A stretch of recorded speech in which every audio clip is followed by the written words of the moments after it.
My boyfriend said, "I'm taking your credit cards. You owe me." I smiled and said, "Okay." 30 minutes later, he was standing at a mall register with 2 declined cards and an audience watching. My name is Olivia Carter, and I was 29 years old when a Saturday morning argument over a credit card unraveled a 2-year relationship and forced me to admit something I had spent months avoiding. Looking back, I used to think our relationship ended because of a credit card argument. It took me a long time to realize that the argument was only the final crack in something that had been breaking for months. At the time, none of it felt serious enough to end a relationship. That's what made it dangerous. The problems arrived slowly enough that I kept adjusting to them instead of confronting them. If a friend had told me her boyfriend constantly made her feel guilty for working, borrowed money without asking, and somehow turned every disagreement into her fault, I would have told her to leave. The truth is, leaving always seemed easier in theory than in real life. Ethan wasn't cruel all the time. In fact, some of my happiest memories involved him. That's what made the situation so confusing. Every time I started questioning the relationship, he would give me just enough hope to convince me things were getting better. Every issue seemed minor when it happened. A thoughtless comment here, an unreasonable expectation there, a small argument that somehow became my fault. None of it looked serious by itself, which made it easy to ignore. Looking back, those moments were quietly adding up to something much bigger. That Saturday morning started like any other. Sunlight was spilling through the apartment windows while I stood in the kitchen making breakfast. Coffee was brewing. Eggs were on the stove. The entire apartment smelled warm and comfortable, the kind of morning that makes you think life is going exactly where it's supposed to. Ethan walked into the kitchen while I was reaching for a plate. At first, I barely looked up. Then I noticed he was holding my wallet. At first, I thought he was bringing it to me. Then I realized he was standing there with it open, flipping through it as if it belonged to him. I frowned. "Ethan, why do you have my wallet?" Without looking up, he pulled one of my credit cards halfway out of its slot. "I need your Amex today." The casualness caught me off guard more than the action itself. There was no hesitation in his voice. No request. No explanation. Just an announcement. Like he'd already decided the conversation was over. I turned off the stove and faced him. "Good morning to you, too." "Don't start." The response came immediately, almost automatically, as if he already expected resistance and had already decided it wouldn't matter. I watched him inspect the card before slipping it into his pocket. "What do you need it for?" "I'm going shopping." "Shopping?" "With friends." He finally looked at me, then smiled. It wasn't a cruel smile. That would have been easier to recognize. It was the smile of someone completely confident he'd get his way. "I'm taking this one." The wording bothered me. Not borrowing. Not using. Taking. The distinction was subtle, but once I noticed it, I couldn't stop noticing it. "You didn't ask." His expression barely changed. "I don't need to." Then he reached back into the wallet and pulled out another card. A backup. Apparently one wasn't enough. Something inside me shifted. Not dramatically. Not all at once. Just enough to make me stop and really pay attention. Because suddenly, I wasn't looking at a boyfriend grabbing a couple of credit cards. I was looking at a pattern. A long chain of moments I'd ignored because none of them seemed serious enough on their own. "You owe me." The words landed with familiar precision. I stared at him. There it was again. His favorite phrase. The phrase that had quietly become part of our relationship. "You owe me." Over time, "you owe me" became Ethan's favorite way of winning arguments. If I worked late, I owed him. If I missed a plan because of work, I owed him. Somehow every inconvenience he experienced turned into a debt I was expected to repay. "What exactly do I owe you for this time?" He looked genuinely surprised by the question. "Last weekend." "Of course. The engagement party. A friend's engagement party."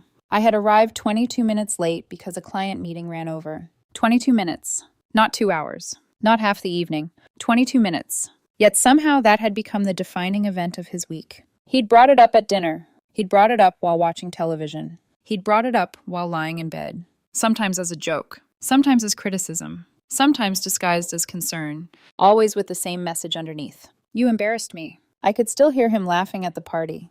"Olivia's late again." "Work comes first." At least I'm used to it. Everyone had laughed, including me, because that's what people do when they're trying to avoid making a scene. Now, standing in the kitchen, I realized how exhausted I was by the entire thing. I already apologized. I know. Several times. I know. Then why are we still talking about it? He shrugged. Because it mattered. The answer should have sounded reasonable. Instead, it felt rehearsed. like something he'd repeated often enough that he believed it. I leaned against the counter. And because it mattered, you're taking my credit cards? His patience visibly thinned. You always make everything about money. That almost made me laugh. He was standing in my kitchen, holding 2 of my credit cards while accusing me of making things about money. The irony would have been funny if I weren't so tired. How much are you planning to spend? Why does it matter? Because they're my cards. His jaw tightened. For a second, I saw something beneath the confidence. Annoyance. Not because I'd accused him of anything, because I'd questioned an assumption. An assumption that had apparently existed long enough to become normal. The limit is 10,000. That wasn't an answer. It was a reminder. A reminder that he knew exactly how much access he had. And somehow that bothered me more than the cards themselves. Because people don't memorize limits unless they've spent time thinking about them. A few minutes later, he disappeared into the bedroom. While he got dressed, I remained in the kitchen staring at my coffee. The apartment felt strangely different. Nothing had happened. And yet something had. For the first time, I wasn't automatically accepting Ethan's version of events. I wasn't telling myself he meant well. I wasn't explaining away his behavior. I was simply watching. Observing. Connecting dots I'd ignored before. The expensive watch I'd bought him. The designer sunglasses. The spontaneous purchases. The constant expectation that I'd cover things because I earned more. One memory led to another. Then another. By the time Ethan came back into the kitchen, fully dressed and scrolling through messages from his friends, I felt like I'd woken up from a very long nap. Outside, a white SUV pulled into the parking lot. Music vibrated through the windows. His friends had arrived. Ethan grabbed his keys, the cards, his sunglasses, then headed for the door. Just before leaving, he turned around. "Don't wait up." The smile he gave me was casual, confident, completely certain.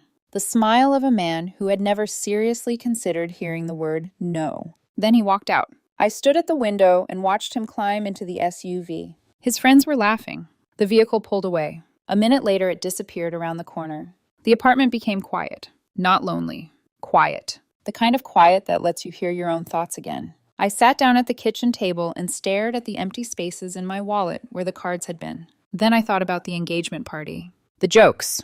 The guilt trips. The arguments. The way every disagreement had somehow ended with me apologizing. Most of all, I thought about how natural Ethan's behavior had seemed to him. He hadn't asked. He hadn't negotiated. He hadn't worried I might say no. He simply assumed. And that assumption told me more than any argument ever could. For months, I'd been trying to avoid conflict. Trying to keep the peace. Trying to be understanding. Sitting there alone in the kitchen, I realized something that should have been obvious much earlier. Peace only works when both people are protecting it. When one person is constantly taking and the other person is constantly giving, that's not peace. That's surrender. I picked up my phone, opened my banking app, found the number on the back of the account, and pressed call. The woman from the bank sounded pleasant, almost cheerful, the way customer service representatives usually do when they have no idea they're stepping into the middle of a relationship collapse. After verifying my information, she pulled up the account and immediately noticed something I hadn't thought about in months. "I see there's an authorized user attached to these cards." I stared at the empty parking space outside my apartment. "Not anymore." There was a brief pause. "Would you like that authorization removed immediately?" "Yes. All associated cards will be deactivated." "That's exactly what I want." The decision felt strangely calm. I wasn't shaking. I wasn't acting out of anger. In fact, the more I thought about it, the less emotional I felt. Ethan had taken my cards without asking and fully expected me to pay for whatever he wanted that day. The problem wasn't the shopping trip. The problem was how normal it seemed to him. 5 minutes later, everything was done. The authorized user access was removed. Replacement cards were ordered. The old cards were deactivated. I thanked the representative, ended the call, and sat quietly in my kitchen. For the first time in months, nobody was demanding anything from me. The apartment felt peaceful. I spent the next hour catching up on work, answering emails, and trying not to imagine what was happening at the shopping center. Around noon, my phone started ringing. "Ethan." I watched it ring, then stop. A minute later, he called again. Then again. Then again. By the 5th call, I already knew exactly what had happened. When I finally answered, he didn't even say hello. "What did you do?" The anger in his voice practically exploded through the speaker. Behind him, I could hear people talking, music playing, and what sounded like a store announcement. Definitely the mall. I leaned back in my chair. "What are you talking about?" "My card got declined." The wording immediately caught my attention. "My card. Not your card. Not the card. My card." as though ownership had quietly changed somewhere along the way. Which one? The Amex. Oh, Olivia. What? Stop acting like you don't know. I took a sip of coffee. Maybe try another one. The silence that followed told me everything. A few seconds later, I heard movement, muffled voices, the sound of another card being inserted, another decline. When Ethan came back on the line, the confidence was gone. The visa got declined too. I nodded to myself. That's strange. No, it isn't. You did something. There wasn't much point pretending. I reported them. A pause. What? I reported the cards. The silence stretched. Then came a disbelieving laugh. You can't be serious. I am. You knew I was using them. Exactly. The realization was finally starting to hit him. Because in Ethan's mind, there had only ever been one possible outcome. He spent. I paid. That was the arrangement he'd created for himself. The possibility that I might disagree apparently hadn't occurred to him. You humiliated me. There it was. The accusation arrived exactly when I expected it. Not an apology. Not an explanation. Not even a discussion. Just blame. You humiliated me. I looked out the window. A couple walked past holding iced coffees. Cars moved through the intersection. Normal Saturday afternoon. Meanwhile, my boyfriend was standing at a register trying to explain why he couldn't pay for a shopping spree. I didn't humiliate you. You absolutely did. You took my cards. You gave me access. For emergencies. This was important. I couldn't help laughing. A shopping trip was now being classified as an emergency. Ethan, you're 27 years old. What does that have to do with anything? It means you're old enough to pay for your own shopping. The reaction was immediate. Pure outrage. The kind that comes from someone hearing a boundary they never expected. My friends are standing here. That explained everything. Listening to him, I realized he wasn't upset about the cards. He was upset because other people had seen what happened. I have over $1,200 worth of stuff at this register. Then put some of it back. You're unbelievable. No. What's unbelievable is taking somebody else's credit cards and acting shocked when they don't appreciate it. One of his friends said something in the background. I couldn't hear the words. I didn't need to. The tone said enough. For the first time, Ethan wasn't controlling the narrative. His friends were seeing the situation exactly as it was. A grown man calling his girlfriend because his shopping trip had suddenly become his responsibility. Then he delivered the threat I knew was coming. We're done. Normally, that sentence would have sent me into damage control mode. Normally, I would have tried calming him down. Normally, I would have apologized just to end the fight. Instead, I surprised both of us. Okay. The silence was immediate. What? I said okay. You don't even care? I care that you took my credit cards. The line went dead. 40 minutes later, the apartment door slammed hard enough to shake the hallway picture frames. Ethan stormed into the kitchen looking furious. No shopping bags. No purchases. No confidence. Just anger. You humiliated me. He threw the accusation across the room before I'd even looked up from my laptop. I closed it slowly. Welcome home. Don't do that. Do what? Act like this is normal. I folded my hands. Then let's talk about it. That wasn't what he wanted. He wanted a fight. He wanted tears. He wanted guilt. A calm conversation was making him even angrier. You canceled my cards. My cards. You know what I mean. I do. Everyone was watching. There it was again. The audience. The witnesses. The embarrassment. Everything kept leading back to the same thing. Not the behavior. Not the entitlement. Not the fact that he had taken something that wasn't his. The fact that people saw it happen. For someone as concerned with appearances as Ethan, that mattered more than anything. His face reddened. You know what my friends are saying? What? They think I'm broke. I stared at him. Of all the issues in front of us, that was the one keeping him awake. Not our relationship. Not trust. Not respect. His reputation. Do you know how that looks? I couldn't stop myself. Do you know how this looks? That finally shut him up. For a moment. Then the victim narrative arrived right on schedule. You're trying to control me. I blinked. Ethan, I removed access to my own credit cards. Exactly. That doesn't make sense. It does if you're trying to punish me. Every conversation eventually followed the same script. He wasn't responsible. He wasn't accountable. He wasn't wrong. He was being mistreated. And somehow I was always the villain. The difference was that the script wasn't working anymore. I wasn't participating. That seemed to confuse him more than anything else. Suddenly he grabbed his phone. Fine. Fine what? I'm calling my mom. I honestly thought he was joking. He wasn't. Within minutes, he was in the bedroom explaining to his mother how terribly he'd been treated. By the time he returned, his confidence had returned too. My mom wants to talk to you. I took the phone. His mother didn't bother with introductions. What is wrong with you? The conversation went exactly how you'd expect. According to her, couples shared everything. According to her, I was being selfish. According to her, Ethan was devastated. The more she spoke, the more one thing became obvious. This wasn't new behavior. This was learned behavior. Somewhere along the way, Ethan had been taught that consequences were optional, that boundaries were negotiable, that someone else would eventually clean up the mess. When she threatened lawyers, I almost laughed. Lawyers. Over credit cards she didn't own. Good luck with that. The call ended shortly afterward. Ethan stared at me. So that's it? That's it. You're not apologizing? No. For the first time since I'd known him, he genuinely looked confused. Not angry. Not offended. Confused. Because the usual pressure wasn't working. The guilt wasn't working. The threats weren't working. And deep down, I think he was starting to realize something. He wasn't losing an argument. He was losing control. Neither of us knew it yet, but the mall incident was about to become the smallest problem in his life. Because 3 days later, a phone call from my credit card company would force me to look through months of account activity. And once I started looking, I wouldn't be able to stop. By Monday morning, the argument itself no longer felt important. 3 days earlier, I would have told you the credit cards were the issue. 2 days earlier, I would have said the problem was Ethan's entitlement. By Monday, after spending hours reviewing account statements, I realized both of those explanations were too small.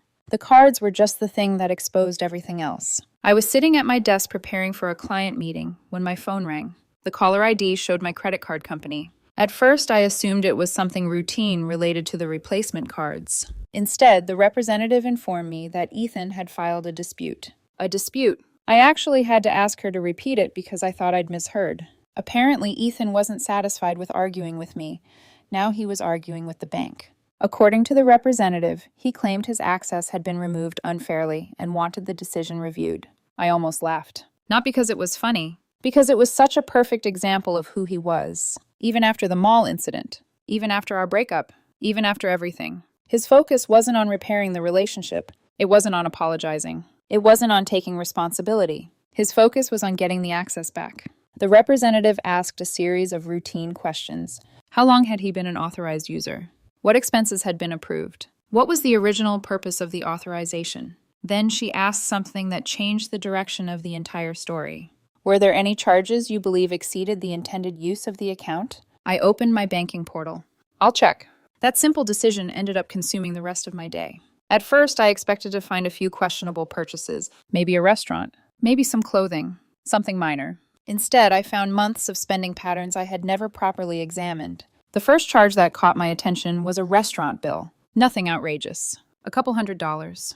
Then I checked the date. I wasn't even in town. I remembered that week clearly because I'd been traveling for work. The charge wasn't proof of anything on its own, but it made me curious. So I kept scrolling. Then another charge appeared. A boutique purchase. Several $100s. Then another. A bar tab. Then rideshare expenses. Then online subscriptions. Then more restaurant charges. Individually, none of them looked catastrophic. Collectively, they told a story I hadn't been paying attention to. I opened my calendar, pulled up travel records, started comparing dates, cross-referencing transactions, checking locations. Hours passed. The deeper I looked, the worse it became. By mid-afternoon, my dining table was covered with notes, statements, and highlighted transactions. What bothered me wasn't the individual purchases. It was the pattern, the consistency. The realization that Ethan had been treating my accounts as though they were simply an extension of his own life. Every few pages I'd discover another charge I didn't recognize. Another expense I never approved. Another example of access quietly becoming entitlement. The total kept climbing. $3,000. Then $4,000. Then $5,000. Eventually it crossed $7,000. I sat there staring at the number for a long time. Not because of the money. The money hurt. But that wasn't the worst part. The worst part was realizing how many times I'd ignored warning signs because trusting him felt easier than questioning him. Every explanation I'd accepted, every excuse I'd defended, every moment I'd convinced myself not to make a big deal out of something. All of it suddenly looked different. By the time the credit card company sent the fraud documentation forms, my decision was already made. I completed everything carefully. Every date, every transaction, every explanation. Then I submitted the paperwork. That evening, Ethan texted me for the first time since the argument. "Have you calmed down yet?" I stared at the message. That one sentence perfectly captured the problem. In Ethan's mind, the issue wasn't what he'd done. The issue was my reaction. as though discovering thousands of dollars in unauthorized spending was some emotional overreaction on my part. I looked down at the stack of statements covering my table. Then I sent a response. We need to talk. Thursday. His reply arrived almost immediately. Is this finally an apology? I shook my head and laughed. Even then, he still didn't understand what was happening. Thursday arrived. By then, the anger had mostly faded.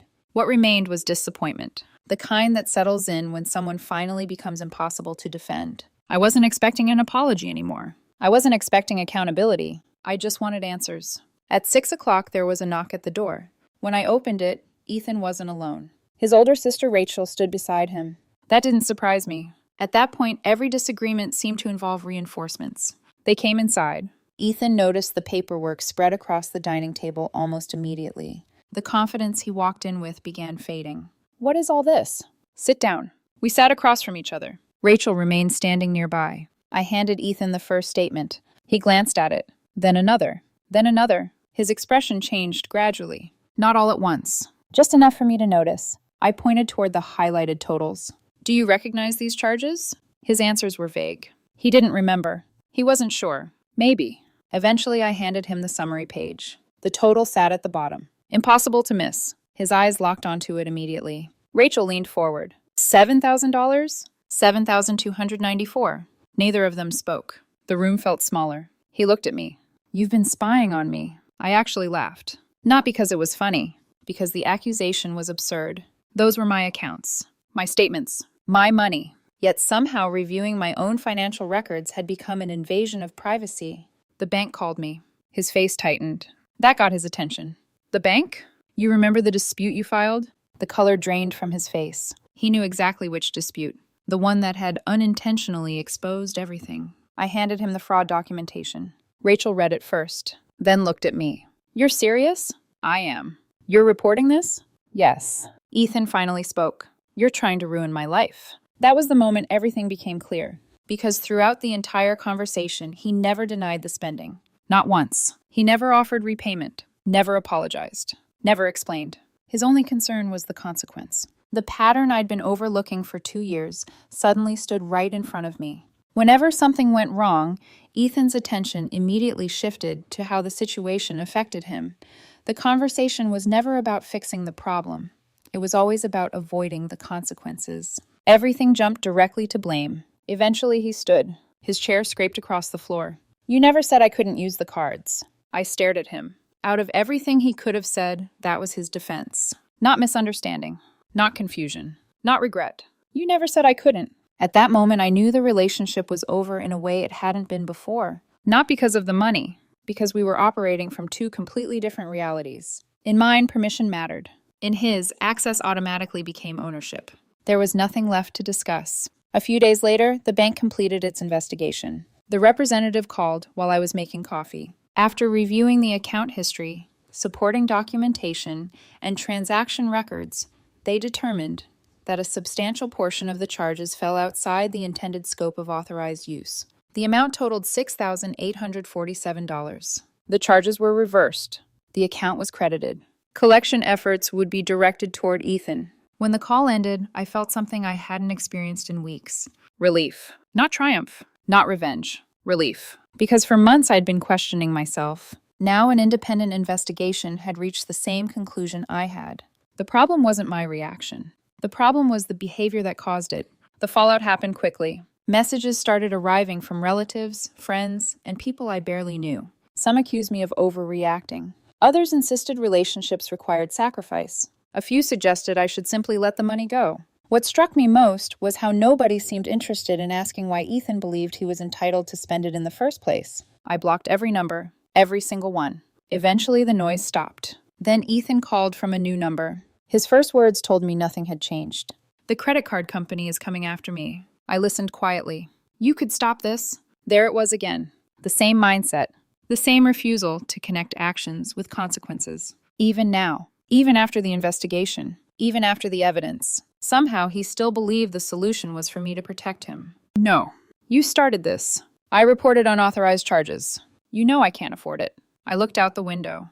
People were walking down the sidewalk below. Traffic moved through the intersection. Life continued. Meanwhile, Ethan was still stuck at the exact same point he'd occupied for months. expecting someone else to absorb the cost of his choices. Then he said something that stayed with me. "I never thought you'd actually do it."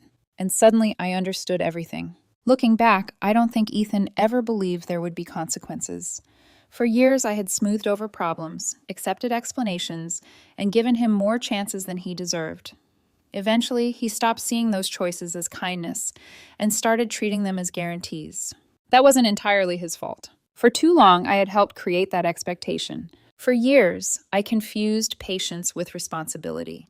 I kept telling myself I was helping the relationship survive, when in reality, I was shielding Ethan from consequences that should never have been mine to carry. I couldn't change the past, but I could stop repeating it.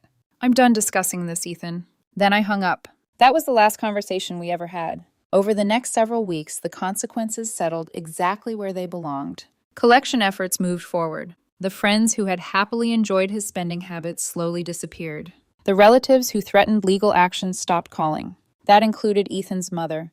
The woman who had talked about lawyers and lawsuits suddenly had nothing left to say once the bank completed its investigation. The dramatic accusations vanished. The pressure vanished. The noise vanished. And without all of it, life became surprisingly peaceful. The apartment felt lighter. Work became easier. I spent more time with friends. I stopped apologizing for things that weren't my fault. Most importantly, I stopped carrying responsibility that belonged to someone else. For a while, I stayed single. I focused on work, reconnected with friends, and got used to making decisions without worrying about someone else's reaction. Life wasn't exciting, but it felt calm. And after everything that had happened, calm felt like a gift. A couple of months later, I met someone named Daniel. There was nothing dramatic about him. No grand entrance. No complicated story. Just a genuinely kind man who treated me with respect. One night at dinner, we both reached for the check at the same time. We laughed. "You paid last time," he said. So it's my turn." That was it. No guilt. No manipulation. No scorekeeping. Just mutual respect. Driving home that evening, I found myself thinking about the day Ethan walked into my kitchen and took my credit cards. Most people would assume the story was about money. It wasn't. The money was simply what exposed the truth. Years later, what stayed with me wasn't the money or even the argument at the mall. It was how easily I had ignored my own discomfort just to keep someone else happy. Once I stopped doing that, the entire relationship looked different. The cards being declined at the mall weren't the turning point. The turning point happened in my kitchen when I finally stopped asking how to avoid conflict and started asking why I was carrying all of it alone. The investigation ended. The debt was recovered.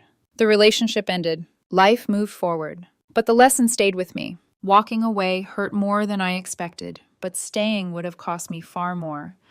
Looking back, ending that relationship wasn't the loss I feared.